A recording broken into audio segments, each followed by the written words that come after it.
Welcome to the AI Hustle Podcast, the podcast where we break down the latest in AI news, tools, and interview experts helping you hustle and do more using AI. If you've been following the podcast for a while, you'll know that over the last 6 months, I've been working on a stealth AI startup. Of the hundreds of projects I've covered, this is the one that I believe has the greatest potential. So today I'm excited to announce AIBox. AIBox is a no-code AI app building platform paired with the App Store for AI that lets you monetize your AI tools. The platform lets you build apps by linking together AI models like ChatGPT, Midjourney, and 11 Labs. Eventually, we'll integrate with software like Gmail, Trello, and Salesforce, so you can use AI to automate every function in your organization. To get notified when we launch and be one of the first to build on the platform, you can join the waitlist at aibox.ai. The link is in the show notes. We are currently raising a seed round of funding. If you're an investor that is focused on disruptive tech, I'd love to tell you more about the platform. You can reach out to me at jaden@aibox.ai. I'll leave that email in the show notes. Today on the podcast, I want to talk about a very interesting company that I have actually covered in the past, and it's called Humane. And the reason why Humane, I think, is making so many waves is that it's a hardware startup. And a lot of times when we talk about AI and the implications of AI, we're talking about a lot of different software startups, right? Different AI models that do different interesting things. And Humane is taking a slightly different approach where they're actually creating a hardware product, which is kind of like a little puck that you put into your pocket of your shirt. It's got a little camera. It's got a little projector. It uses AI to do a lot of different things. In the past, we saw a demo of it during a TED Talk, but we've gotten a bunch of new information about this. It's called the AI pin. They did a press release. We got some new information about it. And I think really interestingly, we learned about, who's behind it from a development side and also from an investment side. And I think this is important because of some of the features that this AI is planning on doing. So today on the podcast, I'm going to cover all of that and tell you a little bit more. So without further ado, let's jump into it. The first thing to know is that this startup was launched by ex-Apple design and engineering duo Iram Chaudhry and also Bethany Bongorno. And they released a bunch of new features and tools or information about it today. And what's I think really important to know is that this is not a new product. This isn't just something that's jumped onto the scenes because of the big AI hype wave that we're seeing recently in, Silicon Valley and other places. This is something that has been worked on since around 2018 when it was originally founded. And they essentially kind of unveiled this, and they were bringing a whole bunch of ex-Apple employees on to this team that originally were responsible for iPhone's, touchscreen keyboard and a lot of different tools, including, iCloud and Apple Pay and Home and some other things. So, it has a pretty solid team coming from Apple. When you look at their marketing stuff and how they're talking about what they're doing, you definitely get Apple vibes from the whole thing. And so this kind of wearable gadget with a projector display is going to be really interesting. But I did want to talk about really quickly who is behind this, because I think that is really important. So right now, this is a San Francisco-based company. They have around 200 people in their workforce, a little bit more than that. And they've raised $230 million, which, respect is a sizable sum of money. But compared to a lot of other AI, models, like you look at Inflection AI that's raised over $1.5 billion. Of course, that's the second highest, so it's hard to compete with that. But I think this 200 million range is where we see actually a lot of other AI startups. So this is a pretty solid place. And they're getting their money from Salesforce CEO Mark Benioff, Kindred Ventures, SK Networks, LG Technology Ventures, Microsoft, Volvo Cars Tech Fund, Tiger Global, Qualcomm Ventures, and OpenAI's CEO and co-founder Sam Altman. So this is important because of what they're planning on integrating with this technology. But this is what they actually said about it. They said, the AI pin is a connected and intelligent cloth-based wearable device, uses a range of sensors to enable contextual and ambient compute interactions. That's what they said in their kind of press release. They also said, the AI pin is a type of standalone device with a software platform that harnesses the power of AI to enable innovative personal computing experiences. Now, this might be one of their biggest value propositions to their device, but in my opinion, it's like one of the things I'm the least excited about and that I have the most criticism is the fact that, this does a lot of things that smartphones can do, but they're just saying, yeah, but we can do them with like less touches and you can do it faster and we'll have a button to do the thing instead of you having to pull up an app on your phone. But like a lot of the things that this does, a lot of the technology is just what you would find as apps on your smartphone. So I think that might be an area they'll find hard to compete with people. But I guess their whole approach to this is that, this thing doesn't have a screen. And so it's, not supposed to get in the way of your life. You're not supposed to be like interacting with this on your phone all the time. It's just meant to be like a tool to help you do a number of different tasks. So it would kind of pull away all their marketing jargon that they say, essentially assuming that all of their claims are actually going to work the way they say they are. This is going to be able to do a lot of tasks, including voice commands, that they'll be able to activate voice commands with a tap.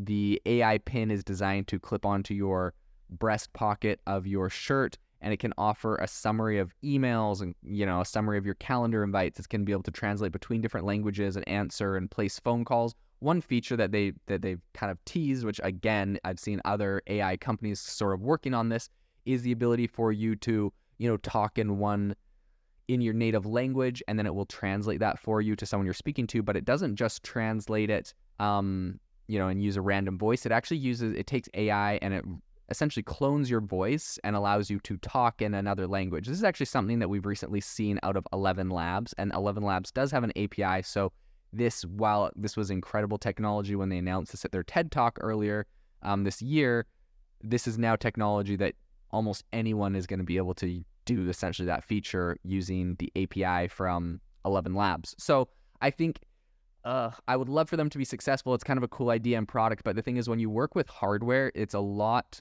of challenges to working with hardware, and I think the hardware side of this might actually be slowing them down from the software side, and they're trying to do so many different things that there's so many other companies that do all of these software aspects. So I could easily see someone, they might spend a lot of time. They're this Apple company working on this since 2018. They might release this perfect Apple-like device that some people think is super cool, premium. Obviously, it's going to be expensive. A lot of people use, but I could also see a lot of people just cobble together a clone run on Android using APIs to a bunch of different AI engines that does a lot of the same stuff. So it'll be interesting to see how they compete against that. In any case, thanks to the camera and computer vision-powered software, the AI pin can also recognize objects around it, like food nutrition labels, and it uses a built-in projector and depth sensors, and so it's actually going to be able to project an interactive interface onto nearby surfaces. So, for example, you could hold out your phone, it'll project, or your palm, it'll project onto your hand or onto the surface of the table around you, different things it would like to tell you. So in their press release, they said, our AI pin represents an opportunity for people to take AI with them everywhere and unlock a new era of personal mobile computing, which is seamless, screenless, and sensing.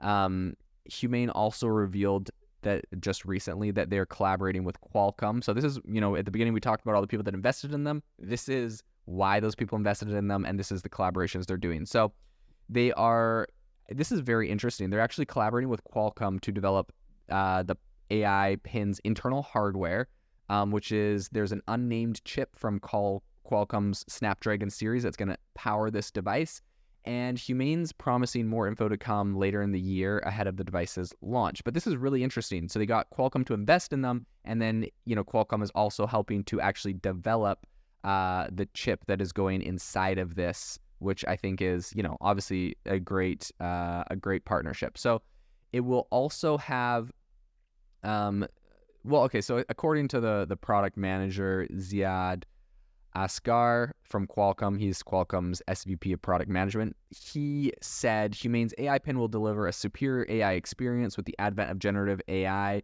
Humane's AI pin and user experience takes excellent advantage of some of the key strengths of on-device AI and uses real-time contextual information to provide the users with exciting, personalized AI use cases. Now, if Qualcomm really does develop a specialized chip for this device, perhaps it will be able to beat phones in a way, like iPhones won't actually have a powerful enough chip to do some of this on-device AI computing, right? So, even if you're looking at something like 11 Labs, a lot of times this is being computed by 11 Labs, cloud infrastructure, and you're getting an API to that. And so if you wanted this thing to be really conversational and repeat what you said immediately, 11 Labs might have a lag there. Maybe this will be faster. So maybe that's another benefit they have.